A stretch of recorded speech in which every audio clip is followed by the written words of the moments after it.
चित बंधन अनेक बार, सर्ब कला समरथ, डोलन तेरा खौ प्रभु, नानक दे कर हथ।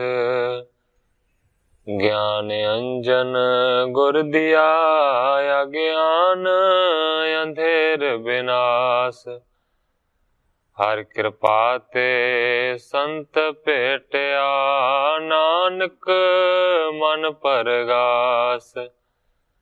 याही कुल ते प्रगट होए, ताही कुल को नाम, पुन द्वादश गुरिंद को मेरी है प्रणाम। परम सत्कारयोग सतगुरु जी दे पावन पवित्र दरबार विच बैठी हुई साध संगत जियो, अपनियां मन बिरतियां नूं एकागर करन दे लई, रसना नूं पवित्र करन लई एक वारी सारे ही रल के आखिए, धन श्री सतगुरु जगजीत सिंह सच्चे पातशाह। सतगुरु हरगोबिंद सच्चे पातशाह जी दा पावन पवित्र इतिहास आप जी श्रवण कर रहे थे। इतिहास इत्थों तक पहुंच चुका है कि मलक जाति दा ते दूसरे पासे लला बेग दे छोटे बेटे शमस बेग दा लगातार युद्ध हो रहे। ग्रंथाकार भाई संतोख सिंह जी इन्हां दोवां दे युद्ध दा बयान कर रहे सन। मैं अज इत्थों ही अगे कथा नूं प्रारंभ करदा। कीनो प्रहार तन सुपट ब्रिपर, रण चतर हाथ तर सिपर छिपर। ग्रंथाकार भाई संतोख सिंह जी लिखते ने कि प्रहार किया है सुपट जाति मलक ने, रण चतर हाथ तर सिपर छिपर। कवि जी लिखते ने कि ढाल चार हथ जिहड़ी चौड़ी सी ना, उन्होंने हथ दे विच उसने फड़िया। लीनस बचाए आपन शरीर, और पयो कोप बिन त्रास तीर। अपने आप दा बचाव कीता है, अपने शरीर दा बचाव कीता है, ते फिर हिरदे दे विच बहुत ही ज्यादा क्रोध नूं धारण कीता और डर तो रहत होया। अत निकट तुरंग लर आप माहे, दिज को बिलांद अर्थ किया नाहे। ग्रंथाकार भाई संतोख सिंह जी लिखते ने कि दोवां दे घोड़े एक दूजे दे बहुत ही ज्यादा लागे हुए ने। दिज को बिलंद अर्थ किया ना है, कहण तो भावे है कि दिज दा जिहड़ा जाति मलक दा घोड़ा सी वो थकिया होया नहीं सी, उसने दूसरे नूं मारना शुरू किया। भाव के दोवां दे घोड़े ही एक दूजे दे नाल भिड़ गए। हट तुरत पचंडा मार दीन, है बलि तुरक को थकत कीन। इन्ने ज्यादा दुलत्ते मारे ने जाति मलक दे घोड़े ने दूसरे घोड़े नूं कि मानो उसनूं बहुत ही ज्यादा व्याकुल कर दिता, थका दिता। लग शमस बेग की जांग चोट, कर रहे हो जतन होए कहां ओट। इस तो इलावा जाति मलक दे घोड़े ने एक ऐसी टक्कर मारी है कि जिस दे नाल शमस बेग दी लत दे उत्ते भी काफी चोट लगी है। बड़ा यतन किया पर उस घोड़े दे वार तो वो बचा नहीं सकिया अपने आप में। दिज शीघ्र तार है ताड़ फेर, पुन करियो आन कर तुरक नेर। भाव के जाति मलक ने शीघ्रता नूं धारण करके घोड़े नूं ताड़ के ते फिर प्रेर के उस दे लागे ले जाया शमस बेग दे। मारियो कृपान लग कंठ काए, सिर पारियो जाए भू पर लुठाए। कृपान दा वार कीता है गले दे उत्ते जाति मलक ने, उसे वेले सिर तो धड़ अलग हो गया, भू पर लुठाए। कवि जी लिखते ने कि लुचदा होया सिर धरती दे उत्ते डिग पिया। ਜਿਮ ਪੱਕਿਓ ਹੋਏ ਫਲ ਡਾਲ ਸੰਗ, ਤਿਸ ਹਤੈ ਲਸ਼ਟ ਕਾ ਗਿਰੈ ਭੰਗ। ਗ੍ਰੰਥਾਕਾਰ ਭਾਈ ਸੰਤੋਖ ਸਿੰਘ ਜੀ ਇੱਕ ਪ੍ਰਮਾਣ ਦਿੰਦੇ ਨੇ ਕਿ ਕਿਸ ਤਰੀਕੇ ਦੇ ਨਾਲ ਸ਼ਮਸ ਵੇਗ ਦਾ ਸਿਰ ਥੱਲੇ ਡਿੱਗਿਆ। ਕਵੀ ਜੀ ਲਿਖਦੇ ਨੇ ਕਿ ਜਿਵੇਂ ਪੱਕਿਆ ਹੋਇਆ ਕੋਈ ਫਲ ਕਿਸੇ ਰੁੱਖ ਦੀ ਡਾਹਣੀ ਦੇ ਨਾਲ ਲੱਗਿਆ ਹੁੰਦਾ ਤੇ ਜਦੋਂ ਥੋੜੀ ਜਿਹੀ ਸੋਟੀ ਮਾਰੀ ਜਾਵੇ ਤੇ ਜਿਸ ਤਰ੍ਹਾਂ ਪੱਕਿਆ ਹੋਇਆ ਫਲ ਧਰਤੀ ਤੇ ਡਿੱਗ ਪੈਂਦਾ, ਇਸੇ ਤਰੀਕੇ ਦੇ ਨਾਲ ਸਿਰ ਡਿੱਗ ਪਿਆ ਸ਼ਮਸ ਵੇਗ ਦਾ ਧਰਤੀ ਦੇ ਉੱਤੇ। ਤਰ ਸਹਿਤ ਤੁਰੰਗ ਆਗੇ ਚਲੰਤ, ਪਗ ਫਸੇ ਰਕਾਬਣ ਮੈਂ ਗਿਰੰਤ। ਗ੍ਰੰਥਾਕਾਰ ਭਾਈ ਸੰਤੋਖ ਸਿੰਘ ਜੀ ਲਿਖਦੇ ਨੇ ਕਿ ਭਾਵੇਂ ਸਿਰ ਤੇ ਜ਼ਮੀਨ ਦੇ ਉੱਤੇ ਡਿੱਗ ਪਿਆ ਹੈ, ਪਰ ਘੋੜੇ ਦੇ ਉੱਤੋਂ ਜਿਹੜਾ ਉਹ ਸ਼ਮਸ ਵੇਗ ਦਾ ਧੜ ਸੀ ਉਹ ਥੱਲੇ ਨਹੀਂ ਡਿੱਗਿਆ। ਇਸ ਦਾ ਕਾਰਨ ਇਹ ਸੀ ਕਿ ਰਕਾਬਾਂ ਦੇ ਵਿੱਚ ਪੈਰ ਉਹਦੇ ਫਸੇ ਰਹਿ ਗਏ, ਉਹ ਡਿੱਗ ਨਾ ਸਕੇ। ਜਬ ਚਲੇ ਅਗਰ ਤੁਰ ਲਟਕ ਆਏ, ਤਿਬ ਕਿਉ ਤੁਰੰਗ ਕਰ ਬੇਗ ਤਾਏ। ਸਿਰ ਡਿੱਗ ਪਿਆ, ਮਰ ਗਿਆ ਸ਼ਮਸ ਵੇਗ, ਉਹਦਾ ਧੜ ਰਕਾਬਾਂ ਦੇ ਵਿੱਚ ਪੈਰ ਫਸੇ ਹੋਣ ਦੇ ਕਾਰਨ ਘੋੜੇ ਦੇ ਨਾਲ ਲਮਕ ਗਿਆ। ਜਦੋਂ ਭਾਰ ਲਮਕਿਆ ਉਸ ਵੇਲੇ ਘੋੜਾ ਬਹੁਤ ਹੀ ਜ਼ਿਆਦਾ ਤੜਫਕਿਆ ਤੇ ਤੇਜ਼ੀ ਦੇ ਨਾਲ ਇੱਧਰ ਉੱਧਰ ਦੌੜਨ ਲੱਗਾ। ਜਿਉਂ ਜਿਉਂ ਚਲੰਤ ਐ ਚਿਉ ਸੋ ਜਾਏ, ਤਿਉ ਤਿਉ ਤਰਸੰਤ ਸ਼ਬਦ ਸੋਇ ਉਠਾਏ। ਹੁਣ ਜਿਵੇਂ ਜਿਵੇਂ ਘੋੜਾ ਤੁਰਦਾ ਹੈ ਤਿਵੇਂ ਤਿਵੇਂ ਉਹਦਾ ਜਿਹੜਾ ਧੜ ਹੈ ਉਹ ਘਸੀਟੀ ਦਾ ਜਾਂਦਾ ਧਰਤੀ ਦੇ ਉੱਤੇ। ਤਿਉਂ ਤਿਉਂ ਤਰਸੰਤ, ਤੇ ਜਿਵੇਂ ਜਿਵੇਂ ਧੜ ਧਰਤੀ ਦੇ ਉੱਤੇ ਘਿਸਦਾ ਹੈ ਤਿਵੇਂ ਤਿਵੇਂ ਘੋੜਾ ਬਹੁਤ ਹੀ ਜ਼ਿਆਦਾ ਵਿਆਕੁਲ ਹੁੰਦਾ ਹੈ ਤੇ ਡਰਦਾ ਹੈ ਕਿ ਇਹ ਕੀ ਹੋ ਰਿਹਾ। ਨਹੀਂ ਟਿਕੈ ਕਿਤੋਂ ਪਾਜੋ ਫਿਰੰਤ, ਤਰ ਕੋ ਘਸੀਟ ਅਤਿਸ਼ੈ ਡਰੰਤ। ਕਵੀ ਸੰਤੋਖ ਸਿੰਘ ਜੀ ਲਿਖਦੇ ਨੇ ਰਤਾ ਵੀ ਉਹ ਘੋੜਾ ਟਿਕਦਾ ਨਹੀਂ ਹੈ, ਇੱਧਰ ਉੱਧਰ ਦੌੜਿਆ ਫਿਰਦਾ ਕਿਉਂਕਿ ਨਾਲ ਉਹਦੇ ਧੜ ਲਮਕਦਾ ਜਾ ਰਿਹਾ, ਉਸ ਤੋਂ ਵੀ ਬਹੁਤ ਜ਼ਿਆਦਾ ਡਰ ਮੰਨਦਾ। ਸਭ ਸੈਣ ਬਿਖੈ ਅਤਿ ਉਤ ਸੋ ਜਾਏ, ਜਹ ਲੱਲਾ ਬੇਗ ਲਰ ਕਸ਼ਟ ਪਾਏ। ਸੈਨਾ ਦੇ ਵਿੱਚ ਇੱਧਰ ਉੱਧਰ ਦੌੜਦਾ ਦੌੜਦਾ ਆਖਰਕਾਰ ਉਹ ਘੋੜਾ ਉੱਥੇ ਪਹੁੰਚਿਆ ਹੈ ਜਿੱਥੇ ਕਿ ਲੱਲਾ ਬੇਗ ਕਸ਼ਟ ਨੂੰ ਪਾ ਕੇ ਲੜ ਰਿਹਾ ਸੀ। ਕੋਰਾ ਪਛਾਣ ਤਰ ਲਟਕ ਦੇਖ, ਮਰ ਗਇਓ ਜਾਨ ਸ਼ੋਕਤ ਬਸ਼ੇਖ। ਇੰਨਾ ਜ਼ਿਆਦਾ ਬਦ ਸ਼ਕਲ ਧੜ ਹੋ ਚੁੱਕਾ ਹੈ ਘਸੀਟ ਦੇ ਕਾਰਨ, ਇਸ ਕਰਕੇ ਧੜ ਦੀ ਪਛਾਣ ਨਾ ਹੋ ਸਕੀ। ਪਰ ਕਵੀ ਜੀ ਲਿਖਦੇ ਨੇ ਕਿ ਲੱਲਾ ਬੇਗ ਨੇ ਘੋੜੇ ਦੀ ਪਛਾਣ ਕਰ ਲਈ ਕਿ ਇਹ ਤੇ ਮੇਰੇ ਪੁੱਤਰ ਛੋਟੇ ਦਾ ਘੋੜਾ ਹੈ। ਉਸ ਵੇਲੇ ਜਾਣਿਆ ਕਿ ਮੇਰੇ ਪੁੱਤਰ ਦੀ ਹੀ ਲਾਸ਼ ਹੈ ਜਿਹਨੂੰ ਘੋੜਾ ਘਸੀਟਦਾ ਹੋਇਆ ਲਿਆ ਰਿਹਾ। ਇਸ ਕਰਕੇ ਕਵੀ ਜੀ ਲਿਖਦੇ ਨੇ ਸ਼ੋਕਤ ਬਸ਼ੇਖ, ਬਹੁਤ ਹੀ ਜ਼ਿਆਦਾ ਵਿਸ਼ੇਸ਼ ਸੋਗ ਦੇ ਵਿੱਚ ਡੁੱਬਿਆ। ਟਿਗ ਮੁਗਲ ਹੇਰ ਕਹਿ ਅਸ ਚਿਨਾਰ, ਇਹ ਸ਼ਮਸ ਬੇਗ ਕੇ ਤਰ ਉਦਾਰ।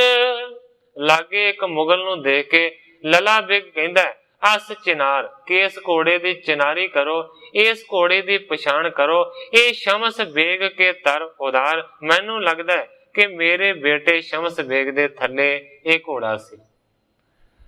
ਨਹੀਂ ਮੁੰਡ ਸੰਗ ਲਟਕੰਤ ਰੁੰਡ, ਫਿਰ ਮਾਰਿਓ ਹੋਏ ਰਣ ਮੈਂ ਪ੍ਰਚੰਡ। ਲੱਲਾ ਬੇਗ ਕਹਿੰਦਾ ਕਿ ਧੜ ਦੇ ਨਾਲ ਸਿਰ ਨਹੀਂ ਹੈ, ਲਟਕਦਾ ਹੈ ਖਾਲੀ ਸਖਣਾ ਧੜ ਹੀ। ਫਿਰ ਮਰਿਓ ਹੋਏ ਰਣ ਮੈਂ ਪ੍ਰਚੰਡ, ਮੈਨੂੰ ਲੱਗਦਾ ਕਿ ਪ੍ਰਚੰਡ ਮੇਰਾ ਪੁੱਤਰ ਰਣ ਭੂਮੀ ਦੇ ਵਿੱਚ ਭਿੜ ਕੇ ਮਰ ਗਿਆ। ਤਬ ਕਹਿਓ ਤਾਹਿ ਤੁਮ ਲਖਿਓ ਜੋਏ, ਬਿਨ ਮੂੰਡ ਤੁਰੰਗ ਜੋ ਤਰੰਡ ਸੋਏ। ਤਬ ਕਹਿਓ ਤਾਹਿ, ਉਹਨਾਂ ਨੇ ਫਿਰ ਆਖਿਆ, ਕਹਿੰਦੇ ਨੇ ਤੁਮ ਲਖਿਓ ਜੋਏ, ਭਾਵ ਕਿ ਜਿਸ ਤਰ੍ਹਾਂ ਤੁਸੀਂ ਜਾਣਿਆ ਹੈ ਪਛਾਣਿਆ ਹੈ, ਬਿਨ ਮੂੰਡ ਤੁਰੰਗ ਜੁਤ ਰੁੰਡ ਹੋਏ, ਕਿ ਸਿਰ ਤੋਂ ਬਗੈਰ ਘੋੜੇ ਦੇ ਨਾਲ ਇਹ ਧੜ ਲਟਕ ਰਿਹਾ। ਗਤ ਹੋਤ ਪਟਨ ਕੀ ਜਿਮ ਸੋ ਜੰਗ, ਸੋ ਭਈ ਲਖੋ ਕਟ ਜਾਹੇ ਅੰਗ। ਕਹਿੰਦੇ ਨੇ ਕਿ ਜਿਸ ਤਰ੍ਹਾਂ ਦੀ ਹਾਲਤ ਰਣ ਭੂਮੀ ਦੇ ਵਿੱਚ ਸੂਰਮਿਆਂ ਦੀ ਹੁੰਦੀ ਹੈ, ਉਸੇ ਤਰ੍ਹਾਂ ਦੀ ਲੱਗਦਾ ਹੈ ਕਿ ਹਾਲਤ ਤੇਰੇ ਛੋਟੇ ਪੁੱਤਰ ਦੀ ਵੀ ਹੋ ਗਈ ਹੈ। ਕੱਟ ਜਾ ਹੈ ਅੰਗ के अंग कटे गए ने और सिर वखरा हो गया ते धड़ वखरा हो गया। सुन लला बेग के शोक पार परवार मोर नर पे संगार। ग्रंथाकार भाई संतोख सिंह जी लिखते ने कि लला बेग ने गल नूं सुनिया ते शोक दे विच डुब गया। परिवार मोर नर पे संगार सोचदा है कि मेरे ते परिवार दे जिहड़े मैंबर ने ना वो सारे दे सारे मारे गए ने, क्योंकि पिछे इस गल दा जिक्र आ ही चुका है कि पहला भाणजा मरिया है, फिर छोटा भरा कंबर बेग मरिया है ते हुण ये दोवें पुत्तर भी मर चुके ने। सोचदा है कि मेरे परिवार दा ते नाश हो गया। जानी ना रीत ये मोहे होए लर बेफरेश ते संग जोए। सोचदा है कि मैं ते कदे चित्त दे विच ऐसी विचार ही नहीं सी कीती कि कदे मेरे नाल भी ऐसा होवेगा। लर बेफरेश ते संग जोए, साडे विच ते इन्नी ताकत सी कि असीं फरिश्तियां दे नाल भी लड़ सकदे सां, पर हे या खुदा ये की हो गया। एह करन हार क्या मत बिलंद नहीं सकियो जान लख सैन बिरंद। कहंदा कि जो करनहार खुदा है उन्हें क़यामत दा दिन वड्डा दिखा दिता है। नहीं सकियो जान, मैं जान ही नहीं सकिया लख सैन बिरंद, वड्डी सैना सी पर मारी किवें गई। दल गुरु केर मैं अल्प जान लख कै सुखेन कर देऊं हान। लला बेग कहंदा है कि गुरु दी फौज नूं थोड़िया जान के मैं हमेशा मन दे विच इसे तरह सोचदा रहा कि मैं गुरु दी थोड़ी फौज दा हान कर देंगा, मुका देंगा। इत्याद बाक कह कर रुदंत पुछताए अदक संकट परंत। कवि संतोख सिंह जी लिखते ने इस तरह दियां बहुत सारिया गल्लां दी विचार करके बड़ा रोया लला बेग, बहुता ज्यादा पछताया भी ते वड्डे दुख नूं प्राप्त कीता। निज मृत हृदय निश्चय सुकीन नहीं जीवन आस पाया आनंद हीन। ग्रंथाकार भाई संतोख सिंह जी लिखते ने कि अपनी मौत होनी उसने निश्चित रूप दे विच जान ली है। नहीं जीवन आस पा आनंदहीन, अपने जीवन दी आस नूं लला बेग ने छड़ दिता है, आनंद तो हीना हो गया, खुशी तो रहत हो गया। इस जगह दे उत्ते कवि जी अपने अध्याय की समाप्ति करके अगले अध्याय का प्रारंभ करते हैं। रोदत शोकत हेर कर हो तो मुसाहिब पास, गोलखा नाम पठान को बोल्यो सुमत पर काश। जदों रोया बहुता ज्यादा लला बेग ने सोग मन्निया ते लागे ही कवि जी लिखते ने कि इसदा एक एहलकार लला बेग दा खलोता सी जिसदा नाम सी गुल खां। उस पठान ने फिर अपनी मत दे नाल इस तरह समझाउण दा यतन कीता लला बेग। लला बेग शोक न कीजै सुजाना, समो जंग को जान लीजै महाना। गुल खां कहंदा कि हे जरनैल लला बेग सोग नूं धारण ना कर, सुजान बन, सियाणा बन, समो जंग को जान लीजै महाना। वड्डे जंग दा जिहड़ा समा है ना ये बनिया होया। फतेह होए कै हर एको सो पावै, लरै वीर सारे ही रीत पावै। लला बेग नूं गुल खां कहंदा कि भावें फतेह होवे, जित होवे ते भावें हार होवे, ਜਿਹੜੇ ਸੂਰਮੇ ਨੇ ਉਹ ਹਮੇਸ਼ਾ ਲੜਦੇ ਨੇ ਔਰ ਸੂਰਮਿਆਂ ਨੂੰ ਲੜਨਾ ਹੀ ਸੋਭਾ ਦਿੰਦਾ ਹੈ। ਤਜੈ ਜੰਗ ਜੋਦਾ ਬੁਰੀ ਬਾਤ ਹੋਵੇ, ਦੋਹੋਂ ਲੋਕ ਕੋ ਮੋਦ ਤਾਰੀਫ ਖੋਵੇ। ਗੁਲ ਖਾਂ ਕਹਿੰਦਾ ਕਿ ਜੇਕਰ ਸੂਰਮਾ ਜੰਗ ਨੂੰ ਯੁੱਧ ਨੂੰ ਛੱਡ ਦਿੰਦਾ ਹੈ ਤੇ ਉਸ ਦੇ ਵਾਸਤੇ ਬਹੁਤ ਬੁਰੀ ਗੱਲ ਹੁੰਦੀ ਹੈ। ਦੋਵਾਂ ਲੋਕਾਂ ਦੀ ਉਹਦੀ ਖੁਸ਼ੀ ਨਾਸ ਹੋ ਜਾਂਦੀ ਹੈ। ਇਸ ਲੋਕ ਦੇ ਵਿੱਚ ਲੋਕ ਨਿੰਦਿਆ ਕਰਦੇ ਨੇ ਪਰਲੋਕ ਦੇ ਵਿੱਚ ਵੀ ਚੰਗੀ ਜਗ੍ਹਾ ਉਸ ਨੂੰ ਮਿਲਦੀ ਨਹੀਂ। ਤਾਰੀਫ ਖੋਵੈ ਭਾਵ ਕਿ ਤਾਰੀਫ ਦੀ ਗੱਲ ਦੂਰ ਚਲੀ ਜਾਂਦੀ। ਵੱਡੇ ਆਪ ਦਾਨਾ ਕਹੈ ਕੌਣ ਸਿਆਨੋ, ਭਲੀ ਬਾਤ ਜੇਤੀ ਸਭੈ ਬੁੱਧ ਜਾਨੋ। ਗੁਲਖਾਂ ਕਹਿੰਦਾ ਕਿ ਤੁਸੀਂ ਤੇ ਆਪ ਦਾਨੇ ਹੋ, ਤੁਸੀਂ ਤੇ ਆਪ ਸਿਆਣੇ ਹੋ, ਤੁਹਾਨੂੰ ਸਿਆਣੀ ਮਤ ਕੌਣ ਦੇ ਸਕਦਾ ਹੈ। ਭਲੀ ਬਾਤ ਜੇਤੀ ਸਭੈ ਬੁੱਧ ਜਾਨੋ, ਜਿੰਨੀ ਵੀ ਚੰਗੀ ਯੋਗ ਗੱਲ ਹੈ ਉਸ ਨੂੰ ਬੁੱਧੀ ਦੇ ਨਾਲ ਤੁਸੀਂ ਜਾਣਦੇ ਹੋ। ਰਚੀ ਆਪ ਮੌਲਾ ਬਣੈ ਅਗਰ ਸੋਈ, ਸਹਿ ਸੀਸ ਸਾਰੇ ਨ ਮੋਰੈ ਸੋ ਕੋਈ।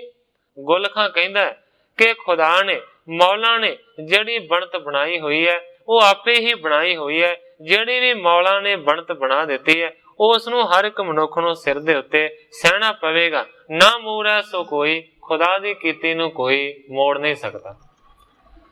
ਕਹਾਂ ਹੋਤ ਰੋਏ ਮਿਟੈ ਨਾਹੀ ਕੈਸੇ, ਲਰੋ ਅਗਰ ਹੈ ਚੜ੍ਹੇ ਆਪ ਜੈਸੇ। ਕਹਿੰਦਾ ਕਿ ਰੋਣ ਦੇ ਨਾਲ ਕੁਝ ਵੀ ਹਾਸਲ ਹੋ ਨਹੀਂ ਸਕਦਾ। ਲਰੋ ਅਗਰ ਹੋਇਆ ਚੜ੍ਹੇ ਆਪ ਜੈਸੇ, ਕਹਿੰਦਾ ਕਿ ਜਿਸ ਤਰ੍ਹਾਂ ਦੂਸਰੇ ਸੂਰਮੇ ਚੜ ਕੇ ਅੱਗੇ ਵਧ ਕੇ ਲੜੇ ਨੇ, ਤੁਹਾਨੂੰ ਵੀ ਚਾਹੀਦਾ ਕਿ ਹੁਣ ਅੱਗੇ ਵਧ ਕੇ ਲੜਾਈ ਕਰੋ। ਹਜੋ ਨਾ ਕਰ ਤੁਰ ਤਾਰੀਫ ਸਾਰੋ, ਲਖੋ ਲਾਜ ਆਛੇ ਕਰੋ ਨਾਹੀ ਟਾਰੋ। ਕਹਿੰਦਾ ਕਿ ਜੇਕਰ ਨਾ ਲੜੋਗੇ ਵੱਡੀ ਨਿੰਦਿਆ ਹੋਵੇਗੀ, ਤਾਰੀਫ ਸਾਰੀ ਖਤਮ ਹੋ ਜਾਏਗੀ। ਆਪਣੀ ਲਾਜ ਨੂੰ, ਆਪਣੀ ਪੱਤ ਨੂੰ, ਆਪਣੀ ਇੱਜ਼ਤ ਨੂੰ ਰੱਖੋ, ਇਹਦੀ ਰੱਖਿਆ ਕਰੋ, ਕਰੋ ਨਾ ਹੀ ਟਾਰੇ। ਇਸ ਕਰਕੇ ਜੰਗ ਤੋਂ ਟਾਲਾ ਨਾ ਕਰੋ।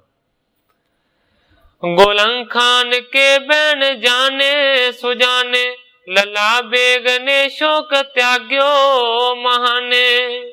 ਗ੍ਰੰਥਾਕਾਰ ਭਾਈ ਸੰਤੋਖ ਸਿੰਘ ਜੀ ਲਿਖਦੇ ਨੇ ਕਿ ਗੁਲ ਖਾਂ ਦੀਆਂ ਗੱਲਾਂ ਨੂੰ ਜਦੋਂ ਸੁਣਿਆ ਸਿਆਣਿਆਂ ਨੂੰ, ਤੇ ਲੱਲਾ ਬੇਗ ਨੇ ਆਪਣੇ ਸਾਰੇ ਸੋਗ ਨੂੰ ਦੂਰ ਕਰ ਦਿੱਤਾ। ਕਰਿਓ ਉਤਸਾਹ ਹਿਰਦੈ ਤੀਰ ਧਾਰੇ, ਗੁਰੂ ਸੰਗ ਚਾਹੇ ਪਿਰੋ ਜੰਗ ਭਾਰੇ। ਮਨ ਦੇ ਵਿੱਚ ਧੀਰਜ ਨੂੰ ਧਾਰਨ ਕੀਤਾ ਹੈ, ਆਪਣੇ ਮਨ ਦੇ ਵਿੱਚ ਉਤਸ਼ਾਹ ਨੂੰ ਵਧਾਇਆ ਹੈ। ਗੁਰੂ ਸੰਗ ਚਾਹੇ ਪਿਰੋ ਜੰਗ ਭਾਰੇ, ਕਿ ਗੁਰੂ ਦੇ ਨਾਲ ਮੈਂ ਜਾ ਕੇ ਭਾਰੀ ਜੰਗ ਕਰਾਂ, ਇਸ ਤਰ੍ਹਾਂ ਦੀ ਸੋਚ ਸੋਚੀ। ਹੋ ਤੋ ਫੈਜ਼ ਖਾਂ ਪਾਸ ਦੀਨੀ ਦਲੇਰੀ, ਅਹਿ ਪ੍ਰਾਣ ਜੋਲੋ ਸੁਣੋ ਬਾਤ ਮੇਰੀ। ਕਵੀ ਸੰਤੋਖ ਸਿੰਘ ਜੀ ਲਿਖਦੇ ਨੇ ਕਿ ਇਸ ਤੋਂ ਇਲਾਵਾ ਇੱਕ ਫੈਜ਼ ਖਾਂ ਨਾਂ ਦਾ ਹੋਰ ਵੀ ਲਾਗੇ ਅਹਿਲਕਾਰ ਸੀ, ਜਿਹਨੇ ਦਲੇਰੀ ਦਿੱਤੀ ਹੈ। ਕਹਿੰਦਾ ਅਹਿ ਪ੍ਰਾਣ ਜੋਲੋ ਸੁਣੋ ਬਾਤ ਮੇਰੀ। ਕਹਿੰਦਾ ਕਿ ਇਹ ਜਰਨੈਲ ਲੱਲਾ ਬੇਗ, ਮੇਰੀ ਗੱਲ ਨੂੰ ਧਿਆਨ ਦੇ ਨਾਲ ਸੁਣ ਲੈ, ਜਿੰਨਾ ਚਿਰ ਤੱਕ ਤੇਰੇ ਸਰੀਰ ਦੇ ਵਿੱਚ ਪ੍ਰਾਣ ਨੇ। ਗੁਰੂ ਕੋ ਗਹਿ ਕੇ ਹਤੈ ਸ਼ਸਤਰ ਮਾਰੈ, ਤਬੇ ਸ਼ਾਹ ਕੇ ਪਾਸ ਆਪਾ ਦਿਖਾਰੈ। ਕਹਿੰਦਾ ਕਿ ਜਿੰਨਾ ਚਿਰ ਸਾਡੇ ਸਾਰਿਆਂ ਦੇ ਸਰੀਰਾਂ ਦੇ ਵਿੱਚ ਸਵਾਸ ਨੇ, ਉਹਨਾਂ ਚਿਰ ਤੱਕ ਅਸੀਂ ਇਸ ਆਸ ਨੂੰ ਨਹੀਂ ਛੱਡਾਂਗੇ ਕਿ ਗੁਰੂ ਨੂੰ ਜਾਂ ਤੇ ਫੜਾਂਗੇ ਤੇ ਜਾਂ ਸ਼ਸਤਰਾਂ ਦੇ ਨਾਲ ਮਾਰ ਦੇਵਾਂਗੇ। ਦੋਵਾਂ ਦੇ ਵਿੱਚੋਂ ਇੱਕ ਕੰਮ ਕਰਕੇ ਫਿਰ ਹੀ ਆਪਣਾ ਮੂੰਹ ਬਾਦਸ਼ਾਹ ਨੂੰ ਜਾ ਕੇ ਦਿਖਾਵਾਂਗੇ। ਨਹੀਂ ਤੋ ਇਹਾਂ ਵੀ ਰਖੇ ਤਨ ਮਝਾਰਾ, ਸਰੀਰਨ ਤਜੈਗ ਸਹੇ ਖਗ ਧਾਰਾ। ਨਾਲੇ ਫੈਜ਼ ਖਾਂ ਆਪਣੇ ਆਪ ਦੇ ਬਾਰੇ ਗੱਲ ਕਰਦਾ ਹੈ ਤੇ ਨਾਲੇ ਲੱਲਾ ਬੇਗ ਨੂੰ ਇਸ ਤਰ੍ਹਾਂ ਦਾ ਉਤਸ਼ਾਹ ਦਿੰਦਾ ਹੈ। ਕਹਿੰਦਾ ਕਿ ਜੇਕਰ ਦੋਵਾਂ ਕੰਮਾਂ ਦੇ ਵਿੱਚੋਂ ਇੱਕ ਵੀ ਕੰਮ ਨਾ ਕਰ ਸਕੇ, ਜੇਕਰ ਗੁਰੂ ਫੜਿਆ ਵੀ ਨਾ ਗਿਆ, ਜੇਕਰ ਗੁਰੂ ਮਾਰਿਆ ਵੀ ਨਾ ਗਿਆ, ਤੇ ਫਿਰ ਇਸੇ ਹੀ ਰਣ ਭੂਮੀ ਦੇ ਵਿੱਚ ਅਸੀਂ ਆਪਣੇ ਸਰੀਰਾਂ ਨੂੰ ਛੱਡ ਦਿਆਂਗੇ। ਵੱਡੇ ਤਿੱਖੇ ਜਿੰਨੇ ਵੀ ਤੀਰ ਚੱਲਣਗੇ ਉਹਨਾਂ ਸਾਰਿਆਂ ਨੂੰ ਛਾਤੀ ਦੇ ਉੱਤੇ ਸਹਾਰਾਂਗੇ। ਇਹੀ ਬਾਤ ਆਛੀ ਲੱਲਾ ਬੇਗ ਮਾਨੀ, ਚਲਿਓ ਸਾਮੋਹੇ ਜੰਗ ਕੇ ਤਮਾਨੀ।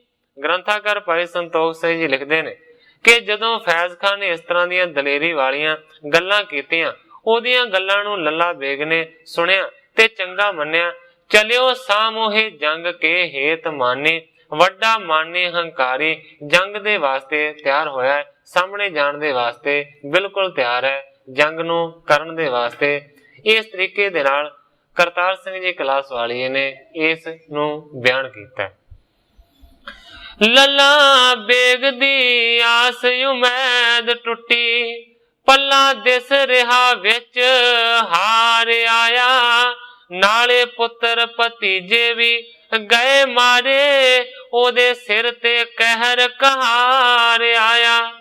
ਫਤਿਹ ਪਾਉਣ ਦੀ ਆਸ ਨਾ ਰਹੀ ਉੱਕੀ, ਪਿਛਾਂ ਹਟਣਾ ਬੁਰਾ ਵਿਚਾਰ ਆਇਆ, ਕੀ ਸ਼ਾਹ ਨੂੰ ਦਿਆਂਗਾ ਮੂੰਹ ਜਾ ਕੇ, ਘੋੜੇ ਲੈ ਕੇ ਨਾਲ ਬਲਕਾਰ ਆਇਆ।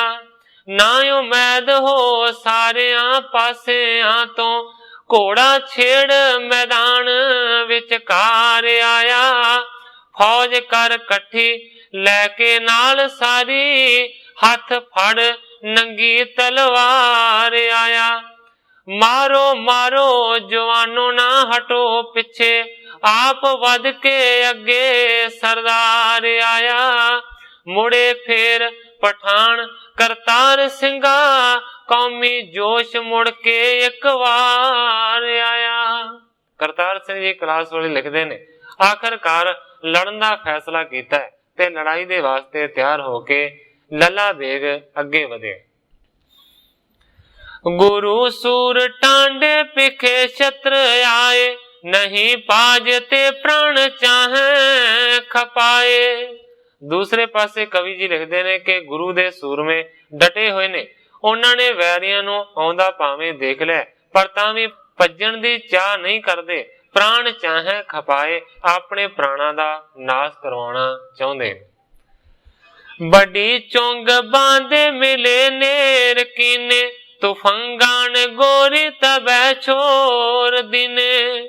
ਵੱਡੇ ਟੋਲੇ ਨੂੰ ਬੰਨ ਕੇ ਲੱਲਾ ਬੇਗ ਮਿਲ ਕੇ ਸਾਰਿਆਂ ਦੇ ਨਾਲ ਅੱਗੇ ਵਧਿਆ ਹੈ। ਇੱਕੋ ਵਾਰ ਬਹੁਤੀਆਂ ਸਾਰੀਆਂ ਗੋਲੀਆਂ ਦੀ ਮਾਰ ਕਰ ਦਿੱਤੀ ਗਈ।